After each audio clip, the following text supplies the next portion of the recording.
teman-teman semua. Jumpa lagi bersama Mimin di channel spesial horor. Channel horor paling horor. Kali ini, Mimin akan membacakan cerita horor berjudul Patok Kuburan dari akun Twitter Pusat Studi Horor @literasi horor. Kisah ini direkonstruksi dari penuturan Soekarno, salah satu kawan kuliah si penulis. Dia tinggal di sebuah desa di wilayah Kabupaten Es. Bagaimana? Kalian sudah tidak sabar mendengarkan ceritanya?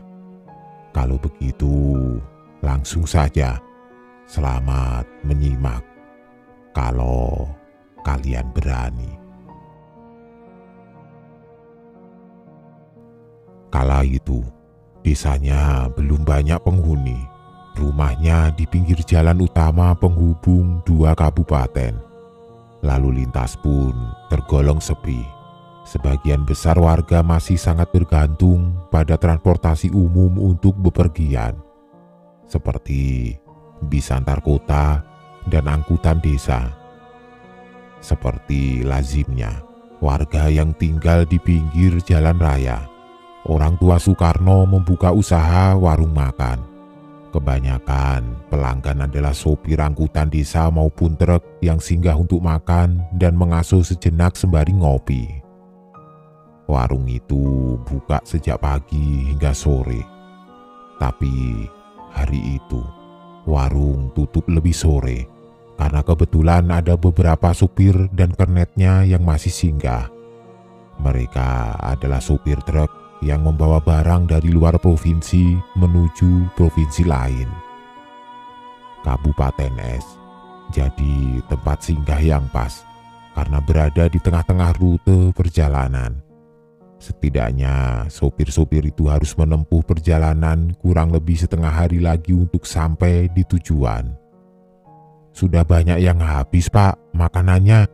tanya seorang sopir pada Pak Pujo, si pemilik warung. "Iya, Mas, biasanya memang sore begini sudah tutup.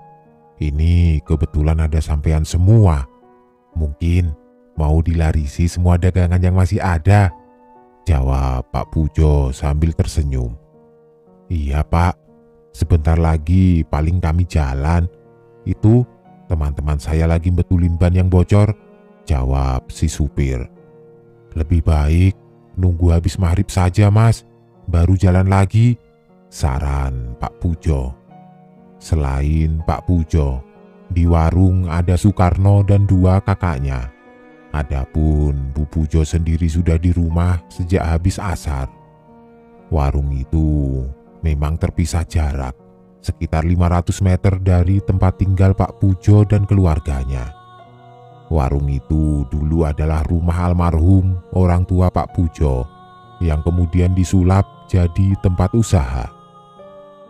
Tidak seberapa besar, tapi lahan di samping warung itu cukup luas untuk menampung sekitar 3 atau 4 truk. Kadang-kadang Pak Pujo dan anaknya juga menginap di warung itu. "Noh, kamu pulang sekarang, sekalian ke rumah Pak De Giadi. Bawa ini," kata Pak Pujo kepada Soekarno, sembari menyerahkan bungkusan berisi makanan. Pak De Giadi masih kerabat Pak Pujo. Orang tua itu tinggal sendirian di sebuah rumah tidak jauh dari warung. Rumah itu sebenarnya berada di antara warung dan rumah Pak Pujo, tapi lokasinya menjauhi jalan raya. Soekarno harus belok ke barat, berjalan melewati beberapa petak sawah dan kebun kelapa untuk sampai di sana. Ada beberapa rumah di situ. Rumah Pak De Giadi yang paling besar. "Iya, Pak, saya ke sana sekarang saja," kata Soekarno pada bapaknya. "Dari sana langsung pulang lo ya," jawab Pak Pujo mengingatkan anaknya itu. Soekarno pun berangkat, sedangkan kedua kakaknya membantu ayahnya beres-beres di warung. Dasar memang Soekarno ini agak bandel. Habis dari rumah Pak Degiadi, dia tidak segera pulang, melainkan terus masuk ke sisi barat kampung menuju rumah temannya Rianto. Kedua remaja itu lalu menuju ke tengah areal persawahan, berburu burung gemak yang populasinya masih banyak. Namun, agaknya sore itu keduanya sedang apes. Sudah berapa kali mengintai, tidak satupun burung tertangkap. Akhirnya mereka pulang. Karena hari sudah malam, keduanya berpisah di pertigaan jalan desa. Soekarno mengambil jalan pintas melewati jalan kecil tidak jauh dari kebun kelapa. Jalan itu berujung di pinggir sungai kecil, tidak jauh dari belakang rumahnya. Sambil berjalan, dia membayangkan pasti di rumah akan dimarahi orang tuanya seperti hari-hari sebelumnya. Pasti sama seperti kemarin. Yang penting besok bantu-bantu di warung, pasti bapak tidak marah lagi, gumamnya. Baru sebentar dia melamun. Tiba-tiba dari arah kiri dia berjalan, muncul sosok putih dari balik rimbun pohon lamtoro yang banyak tumbuh di sepanjang jalan itu. Soekarno yang refleks melirik ke arah datangnya sosok itu dibuat kaget bukan kepalang. Dilihatnya wujud seperti manusia, berambut kusut panjang menutupi wajah, tapi wujudnya hanya sebatas perut ke atas tanpa tangan, sedangkan ke bawah seperti berbentuk asap tipis tembus pandang. Tubuh Soekarno pun langsung kaku, lidahnya keluh, sulit mengeluarkan suara, hanya nafasnya yang terengah-engah berpacu dengan degup jantungnya. Bahkan saat sosok itu melayang pelan ke arahnya, hingga bertabrakan menembus tubuhnya yang membatu, mengempas, diiringi suara cekikikan. Iya, baru itu seumur-umur aku merasa merinding dari jempol kaki sampai ubun-ubun. Masih merinding kalau ingat sekarang, katanya saat menceritakan kisah itu padaku. Menurutnya, setelah menabrak tubuhnya, sosok itu terus melayang menuju persawahan, lalu hilang di balik belukar yang tumbuh membatasi areal sawah dengan sungai saluran irigasi. Di seberang sungai ada tegalan yang langsung berbatasan dengan alas jati. Aku langsung lari sekencang-kencangnya agar cepat sampai rumah. Untung tidak kulihat wajahnya, atau mungkin memang tidak punya wajah. Yang dipikiranku hanya bagaimana cepat menjauhi tempat itu, katanya kepadaku. Sampai di rumah, Soekarno langsung menceritakan kejadian itu kepada kakaknya. Bapaknya rupanya belum pulang, sedangkan ibunya sudah tidur karena memang sejak sore tadi kurang sehat. Makanya jangan suka menyepelekan nasihat bapak, kata kakaknya itu. Tapi beneran ini mas, aku takut diikuti sampai kemari. Malam ini aku ikut tidur di kamarmu ya mas, kata Soekarno merengek kepada kakaknya. Ya sudah, kita tunggu bapak pulang dulu saja, jawab kakaknya. Soekarno sedikit lega, meski dia tahu kakaknya itu juga gundah mendengar ceritanya. Tapi dia sendiri masih ngeri. Pikirannya dibayangi sosok menyeramkan yang dilihatnya. Hatinya tidak tentram, was-was mengawasi sekeliling. Hampir tengah malam, saat Pak Pujo sampai di rumah, Soekarno dan kakaknya masih berada di ruang tengah, tiduran beralas tikar sambil menonton TV. Pak Pujo tidak segera masuk rumah, tapi memanggil dari luar sambil mengetuk pintu. Wah, kenapa ini pak? Kok bajunya kotor sekali? Seperti kena darah, tanya Suryadi yang menyongsong bapaknya di depan pintu. Bapak habis nolong orang kecelakaan. Sekarang ambilkan baju dan handuk di belakang. Bapak mau bersih-bersih di jeding luar, kata Pak Pujo pada anaknya itu. Soekarno Yang ikut keluar bergegas mengambil baju dan handuk. "Ada siapa, Tono?" tanya Bu Pujo saat melihat anaknya mencari baju di lemari. Rupanya dia terbangun setelah tertidur sejak sore tadi karena masuk angin. "Bapak, Bu, baru pulang, minta diambilkan baju kotor, kena darah, habis nolongin orang kecelakaan," jawab Sukarno. "Oh, ya sudah, segera ambilkan. Ibu mau bikin minum buat Bapak," kata Bu Pujo. Nyali Sukarno sebenarnya langsung ciut begitu mendengar kata kecelakaan. Apalagi melihat noda bekas darah yang cukup banyak di baju bapaknya. Baru tadi dia bertemu Memedi, sekarang harus melihat lagi hal menyeramkan. Setelah memberikan pakaian dan handuk kepada bapaknya, Sukarno kembali masuk rumah. Bapaknya melarang dia dan kakaknya ikut keluar rumah. "Kalian temani saja ibumu, Bapak nanti pergi lagi sebentar. Jangan dikunci pintunya," perintah Pak Pujo pada anaknya. Tidak berapa lama, terdengar suara motor Pak Pujo perlahan menjauh. "Loh, kemana lagi itu Bapakmu, no?" tanya Bu Pujo. "Tadi katanya pergi sebentar, Bu," jawab Sukarno. Bu Pujo hanya bisa menduga-duga kemana suaminya pergi.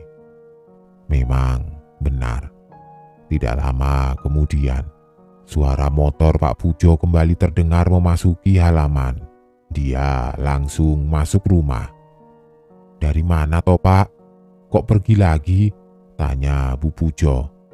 "Buang baju, kena darah. Tadi ada kecelakaan, Bu, tidak jauh dari rumah Kang Jiyo," katanya sambil duduk di dekat istrinya. "Lah, siapa Pak yang kecelakaan? Tabrakan?" tanya Bu Pujo penasaran. Kedua anaknya juga ikut mendengarkan, menunggu cerita dari bapak mereka. "Aku juga tidak kenal, orang jauh. Makanya tadi aku dan beberapa warga melapor ke Polsek setelah membawa orang itu ke RSUD," kata Pak Pujo. Sore itu, sehabis membereskan warung, Pak Pujo dan dua anaknya pulang. Suryadi langsung ke rumah, sedangkan Pak Pujo mengantar Suryani ke rumahnya. Anak tertuanya itu sudah menikah dan tinggal bersama suaminya di desa lain yang tidak begitu jauh. Suaminya bekerja di pabrik jamu di kabupaten lain, sedangkan Suryani sendiri ikut bantu-bantu bapaknya berjualan di warung. Selain suaminya, di rumah itu juga tinggal adik iparnya yang masih sekolah semea. Setelah mengantar Suryani, Pak Pujo bergegas pulang. Setelah tikungan batas desa, dia melihat beberapa warga di pinggir jalan raya. Dia pun segera menghampiri kerumunan itu. Ternyata ada kecelakaan. Laki-laki belum terlalu tua, luka parah, apalagi di bagian kepala dan tangan. Waktu aku lewat kejadiannya belum lama, dan orang itu masih merintih-rintih, kata Pak Pujo. Warga memutuskan untuk segera membawa orang itu ke rumah sakit. Pak Pujo ikut membopong orang itu ke mobil pickup milik seorang warga sekitar dan segera membawanya ke RSUD bersama seorang korban lainnya yang hanya luka ringan. Kasihan sekali, orang yang luka parah itu akhirnya meninggal di rumah sakit, tutur Pak Pujo. Aku dan warga lain langsung melapor ke Polsek, lalu pulang, mengambil motor yang sebelumnya aku titipkan di rumah Kang Jiyo. Menurut salah satu saksi mata, peristiwa itu terjadi selepas Isya. Orang itu mengendarai motor. Dia berusaha mendahului sebuah truk nahas dari arah yang berlawanan. Muncul mobil pickup yang langsung menyerempet motornya. Pengendara motor itu jatuh dan terseret. Pengemudi pickup yang kaget membanting ke kiri dan masuk ke areal persawahan. Pengemudinya terluka tapi tidak parah. Sopir itu juga ikut ke kantor polisi bersama warga setelah diperiksa di RSUD, sedangkan kendaraannya masih ringsek di tengah sawah. Mendengar cerita bapaknya itu, jantung Soekarno makin berdebar-debar, pikirannya kemana-mana. Apakah ada hubungannya dengan demit yang aku lihat tadi? Waktunya sepertinya juga tidak berselang lama. Arah datangnya pun kalau dirunut agaknya menuju ke lokasi kecelakaan itu, batinnya. Sebenarnya Soekarno ingin menceritakan kejadian yang dialaminya di jalan desa tadi kepada bapaknya. Tapi dia sendiri justru semakin takut kalau harus membicarakan peristiwa itu setelah apa yang terjadi malam ini. Belum lagi kemungkinan bapaknya marah karena jadi tahu kalau dia malah keluyuran setelah dari rumah Pak Digiadi. Ah, tidak apa-apa. Besok saja di warung aku cerita ke bapak. Toh Mas Yadi mungkin sudah bilang bapak, katanya dalam hati. Siang itu sepulang sekolah, Soekarno langsung menuju warung bapaknya. Warung itu sedang ramai. Lumrah, karena biasanya siang-siang begini banyak sopir angkot yang singgah makan sebelum narik lagi sampai sore. Soekarno segera berganti pakaian, lalu makan. Dia duduk di samping warung bersama beberapa sopir angkot yang sudah akrab dikenalnya. Nimbrung ngobrol. "Gurumu, bagaimana kondisinya sekarang, noh?" tanya Mas Wardi pada Soekarno yang duduk di depannya. "Guruku, siapa Thomas? Memang kenapa?" jawab Soekarno. "Lah, bagaimana toh? Gurumu, Pak Endro, semalam kan jatuh dari motor di tikungan sana," kata Mas Wardi sambil menunjuk. "Wah, baru tahu aku. Tadi di sekolah tidak dengar kabar itu. Dirawat di mana, Mas? Bagaimana kejadiannya?" tanya Soekarno. "Aku juga cuma dengar kabar dari Lek Jio tadi pagi. Dia naik angkotku. Katanya semalam dibawa ke RSUD, tangan dan kakinya patah," kata Mas Wardi. Menurutnya Pak Endro kecelakaan tunggal mungkin karena licin habis hujan. Atau bisa jadi masih ada sisa oli bekas kecelakaan 2 hari lalu itu. Lokasinya hampir sama, sambung Lek Daryono dari dalam warung. Ternyata dia ikut mendengarkan obrolan di luar. "Atau ada yang iseng cari tumbal di situ, Kang. Masa kejadian 2 kali di tempat yang sama dalam waktu berdekatan?" timpal Lek Gondo. Ucapannya sontak menarik minat orang-orang di warung itu. "Ah, yang benar saja, Ndo. Masa ia ada seperti itu?" timpal Lek Daryono. "Lah, sekarang kalau dipikir ini ada 2 kecelakaan di tempat yang sama, malah ada yang meninggal. Terus apa kita tidak curiga ada yang ngusil?" kata Lek Gondo. Omongan Kang Gondo itu ada benarnya juga. Mungkin memang perlu manggil kiai. Kalau memang benar ada seperti itu biar segera dimusnahkan. Kalaupun tidak ya biar didoakan agar semua yang lewat selamat, kata Mas Wardi. Ya memang rencananya begitu. Tadi pagi itu Kang Jio pergi ke rumah saudaranya. Katanya kenal dengan salah satu kiai. Mereka mau minta bantuan, kata Pak Pujo, yang ternyata sudah lebih banyak tahu tentang masalah itu. Tadi aku ketemu dia di dekat pasar kota. Katanya malam ini juga mau dilihat, malah sudah dirembuk sama Pak Lurah. Nanti sore mulai dari rumah Kang Jio, ujar Pak Pujo panjang lebar.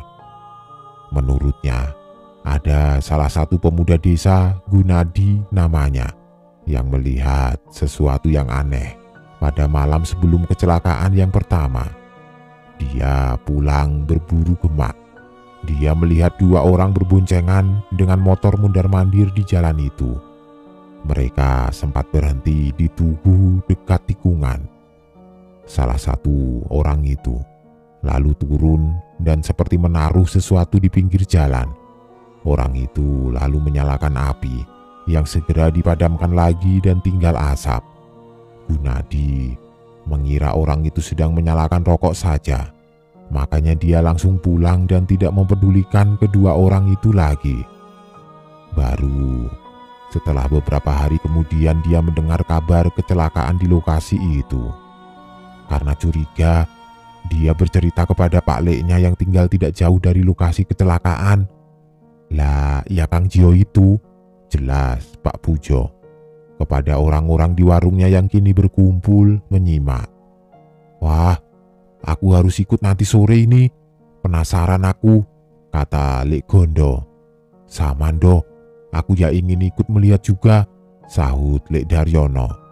Iya, nanti sore paling habis maghrib atau isya di rumah Kang Jio, kata Pak Pujo. Benar saja.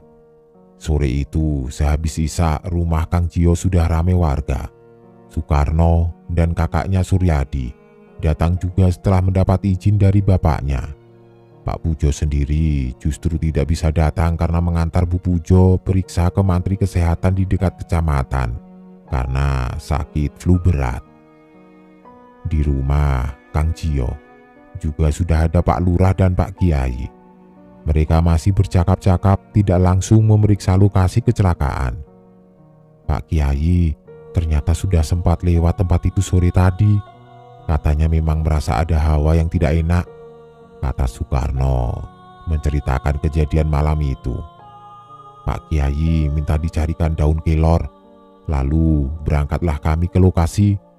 Ada banyak warga yang ikut, menurut Sukarno. Sesampainya di lokasi, Pak Kiai meminta warga untuk bersama-sama berzikir, sedangkan dia sendiri langsung menuju ke dekat tugu. Beliau lalu berjongkok dan membaca doa, lalu dengan hati-hati mengaduk tanah gembur di pinggir jalan. Tidak berapa lama, beliau terlihat mengangkat sebuah benda yang sepertinya tertimbun tanah. Sepertinya sebuah kayu, papar Sukarno. Pak Kiai lalu meletakkan benda itu di atas daun kelor. Kami yang segera mendekat baru mengetahui kalau yang diambil itu adalah sebilah kayu. Tapi setelah dia mati lagi, ada tulisan di permukaan kayu itu, nama dan angka. Barulah kami semua paham bahwa kayu itu berasal patok kuburan. Ada nama, ada tanggal lahir dan meninggal. Merinding aku mengingatnya, kata Sukarno. Namun, patok itu ternyata sudah tidak utuh. Nama lengkap dan tanggal yang tertulis tidak lengkap. Sisi kanan patok sudah patah, entah hilang di mana. Menurut orang-orang itu, menjelaskan kenapa dua korban kecelakaan di tempat itu terluka parah di tubuh bagian kanan saja, kata Sukarno. Tapi menurutnya, Pak Kiai tidak menjelaskan banyak soal itu. Beliau hanya meminta warga untuk membersihkan tempat itu besok. Adapun patok yang ditemukan itu akan dikubur di pemakaman umum terdekat malam itu juga. Pak Kiai sendiri yang memimpin. Aku tidak ikut ke pemakaman waktu itu, takut, kata Sukarno. Tapi menurutnya ada hal yang membuatnya kaget malam itu. Tiba-tiba saat melihatku, Pak Kiai mendekat dan bilang, yang nurut sama orang tua ya Le, banyak berdoa, minta perlindungan Tuhan. Beliau lalu tersenyum dan menepuk punggungku. Aku sendiri heran, tapi tiba-tiba aku teringat peristiwa beberapa hari sebelumnya saat aku bertemu sosok menakutkan di jalan dusun. Apa Pak Kiai tahu? Aku langsung lemas, seperti mau pingsan. Pungkas cerita Sukarno.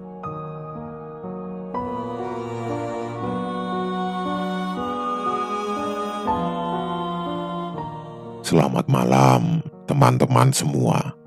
Jumpa lagi bersama Mimin. Bagaimana hari ini buat kalian? Sudah makan 4 sehat 5 sempurna? Tetaplah jaga pola makan makan yang bergizi, biar sehat, kuat, dan bahagia bersama keluarga tercinta. Kali ini, Mimin akan membacakan sebuah cerita horor terbaru dari akun Twitter si paling penyendiri, @nonaboys, berjudul Kamar Mandi Tua. Sebuah pengalaman mistis yang dialami saat tinggal di asrama milik pemerintah pusat di kota Banda Aceh. Penasaran? Langsung saja, selamat menyimak kalau kalian masih berani.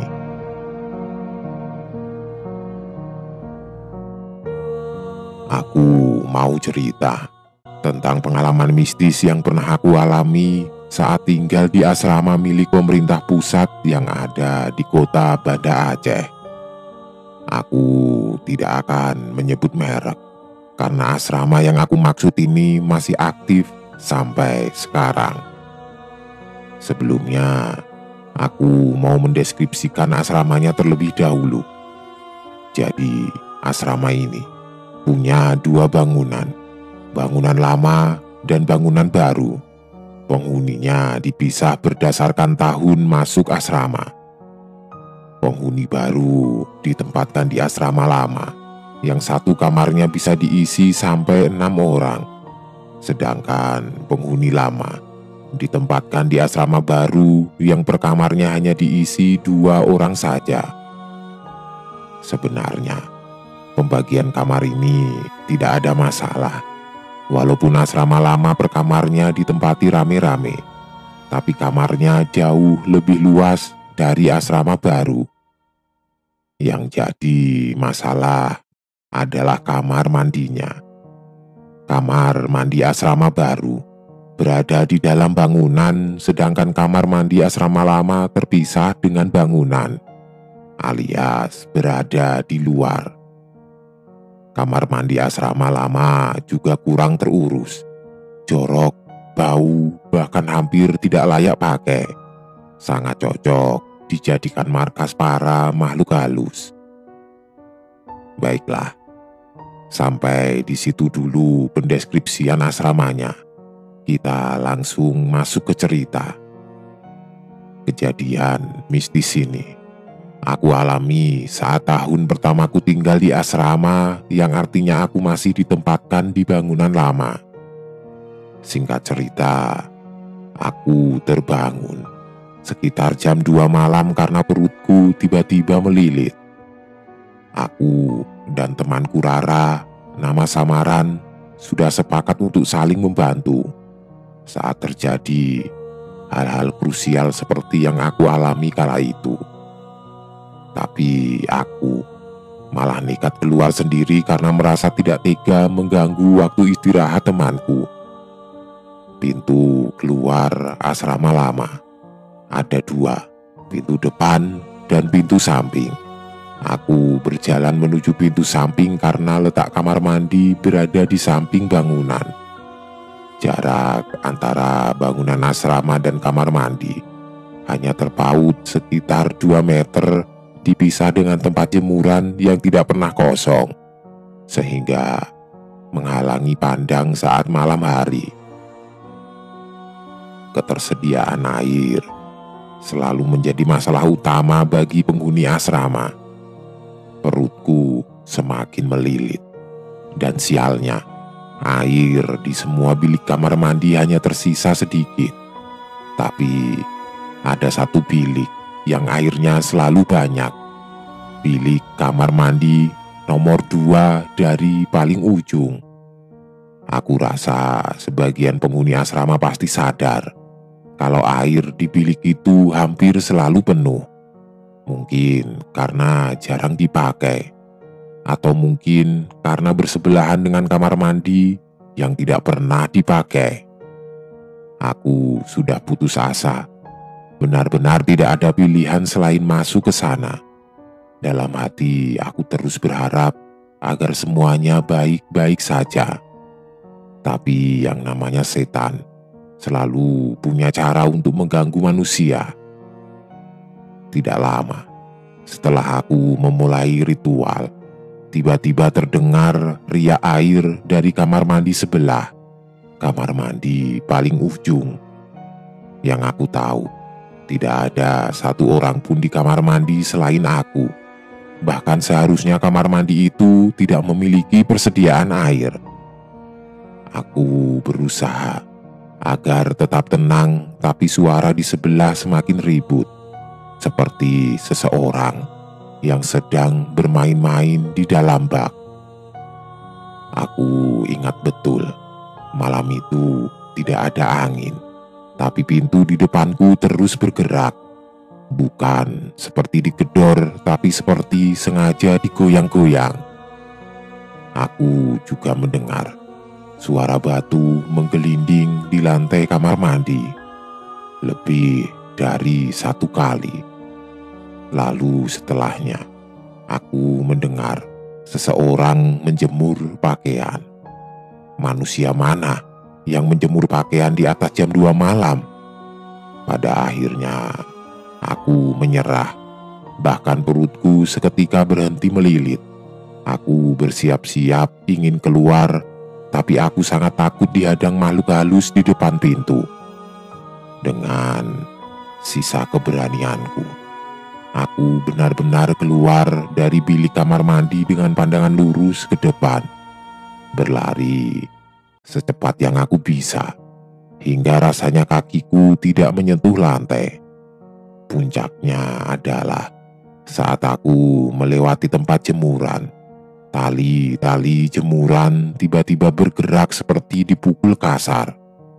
Aku juga mendengar suara ember bergeser layaknya aktivitas saat menjemur pakaian. Beberapa penghuni asrama memang sering mencuci pakaian di malam hari, tapi tidak pernah melewati tengah malam. Jadi, aku tidak punya alasan untuk tetap berpikir positif. Aku tidak berani menoleh. Pandanganku masih lurus ke depan hingga akhirnya aku berhasil mencapai pintu. Kamarku berada di lantai 2 dan harus melewati koridor sebelum mencapai tangga. Aku sama sekali tidak menoleh ke samping kiri, kanan, maupun belakang. Pandanganku hanya lurus ke depan hingga akhirnya aku berhasil kembali ke kamar.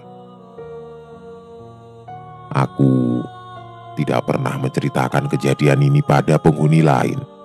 Bukan karena tidak ingin membuat mereka takut, tapi karena aku takut setan-setan itu menandaiku. Setelah kejadian malam itu, aku selalu memastikan perutku baik-baik saja sebelum menjelang waktu tidur. Tidak bisa aku bayangkan jika aku kembali mengalami kejadian seperti itu. Oh iya, aku lupa bilang kalau di sebelah kanan kamar mandi terdapat tempat pembuangan sampah. Anak kos depan asrama sering melihat perempuan rambut panjang duduk di dekat pembuangan sampah saat larut malam. Tapi itu dulu, tidak tahu kalau sekarang. Setelah 1 tahun tinggal di bangunan lama, akhirnya aku dan teman-teman seangkatanku dipindahkan ke bangunan baru. Kalau dilihat-lihat, bangunan asrama yang baru ini memang tampak lebih nyaman dibandingkan dengan bangunan lama yang terkesan angker. Tapi penghuni asrama yang tinggal di bangunan baru pasti mengakui kalau setan-setan di sana jauh lebih usil dan berani. Bahkan setiap sudut bangunan memiliki cerita mistis masing-masing. Salah satunya cerita mistis dari koridor sayap kanan lantai 2. Dan kebetulan kamarku juga berada di situ, paling ujung samping balkon. Koridor sayap kanan memang jarang dilewati karena buntu, berbeda dengan koridor yang lain yang merupakan jalan menuju kamar mandi atau tangga. Kebanyakan penghuni koridor sayap kanan adalah orang-orang dengan kepribadian introvert, sehingga bisa dibilang kalau koridor ini menjadi sudut asrama yang paling sunyi dan suram. Kurangnya interaksi antar sesama penghuni koridor sebenarnya tidak begitu berpengaruh terhadap kesuraman koridor sayap kanan. Karena aku yakin kalau sosok gaib di sanalah yang membuatnya terasa lebih angker. Sosok gaib yang dikenal dengan sebutan Kak Ting memiliki rambut panjang dan juga keriting. Penunggu kamar 4 yang cukup melegenda di kalangan penghuni asrama. Aku tidak pernah melihatnya secara langsung, tapi beberapa temanku yang tinggal di koridor sayap kanan sering menjadi korban keusilannya. Terlebih kedua temanku yang ditempatkan di kamar 4 itu sendiri. Omong-omong tentang kamar 4, kurang lebih 3 tahun lamanya kamar itu dikosongkan. Penghuni sebelumnya pindah kamar karena mengalami kejadian menakutkan, yaitu hampir dicekik oleh salah satu penunggu di situ. Pelakunya bukan setan Kak Ting, tapi setan rambut pendek pakai baju dan rok warna putih. Nia, nama samaran, bercerita saat malam pertama kami pindah di asrama baru. Dia langsung disambut dengan penampakan makhluk halus di luar jendela kamar 4 dekat pohon belakang asrama. Setelahnya, hampir tiap malam dia mendapat gangguan, seperti telinga ditiup-tiup, badan ditindih dan diguncang-guncang saat sedang tidur. Bahkan beberapa kali, sosok Kak Ting menampakkan diri di depan cermin dengan posisi membelakangi. Selain itu, Nia juga pernah melihat sosok menakutkan berambut panjang dan acak-acakan keluar dari cermin. Dia tidak menceritakan kejadian itu secara detail. Aku pun tidak berani menanyainya lebih jauh. Jika Nia menumpang tidur di kamar orang lain, maka dipastikan kalau dia baru saja mendapat gangguan dari penunggu kamarnya. Bukannya Nia penakut, tapi katanya dia sedang malas meladeni setan. Temanku itu memang agak cuek dan rumitnya Indah, nama samaran, adalah sosok yang sangat religius. Jadi mereka tidak terlalu ambil pusing terhadap gangguan-gangguan dari makhluk halus. Entah Nia sadar atau tidak, aku sangat sering mendapati bangkai burung di jendela kamarnya. Aura kamar 4 juga agak beda dibandingkan kamar yang lain, seperti lebih pengap. Cerita dari penghuni kamar 4 yang lain, penghuni baru setelah Nia dan Indah lulus. Dia bercerita pernah diganggu Kak Ting saat tidur siang. Wajahnya ditekan ke lantai karena dia hendak menoleh. Ada yang bilang kalau sosok Kak Ting tidak mau menampakkan wajahnya. Dia sering menyerupai wajah penghuni asrama untuk mengecoh penghuni yang lain. Seperti kejadian saat si A melihat si B tengah berdiri sendirian di balkon. Si A terus memanggil si B, namun sama sekali tidak digubris. Setelah beberapa saat, barulah si A sadar kalau si B ini seharusnya tidak memiliki rambut panjang dan keriting. Itu adalah satu dari beberapa kejadian yang berhubungan dengan sosok Kak Ting. Seharusnya masih banyak kejadian menakutkan lainnya, tapi berhubung penghuni koridor sayap kanan sedikit tertutup, jadi tidak banyak kejadian mistis yang terekspos. Aku pun hampir tidak pernah mengalami kejadian-kejadian menakutkan saat tinggal di bangunan baru, karena memang aku lebih sering bermain di kamar temanku di koridor yang lain. Hanya ada satu kejadian yang paling membekas, Saat itu aku sedang fokus mengerjakan skripsi, tiba-tiba seseorang berbaju hitam melintas di depan kamarku dan berjalan lurus ke arah balkon. Pintu kamar sengaja kubuka lebar karena malam itu cukup panas dan aku sulit konsentrasi jika kipas angin menyala. Mungkin orang itu adalah penghuni asrama yang biasa melakukan panggilan telepon di balkon. Begitu pikirku. Setelah aku selesai dengan pekerjaanku, aku pun berniat untuk mengingatkan orang itu kalau malam sudah terlalu larut. Namun saat aku keluar, yang kudapati hanyalah pintu balkon yang tertutup rapat dan terkunci dari dalam. Aku yakin melihat seseorang berjalan ke balkon dan belum kembali. Tapi mengingat orang itu mengenakan baju hitam semacam jubah, aku pun tidak ambil pusing lagi.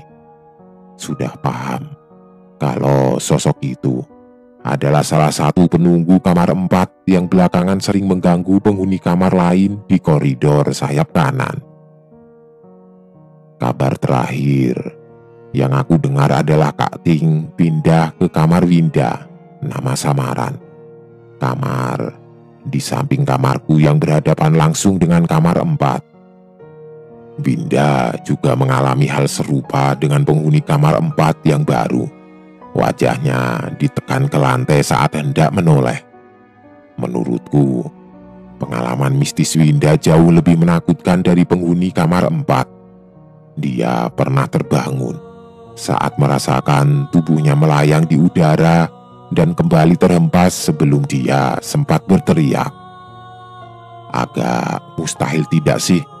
Tapi aku yakin kalau dia tidak akan berbohong demi menarik perhatian. Penghuni asrama tidak bisa sembarangan mengarang cerita tentang makhluk halus, karena mereka akan mendapat gangguan setelahnya.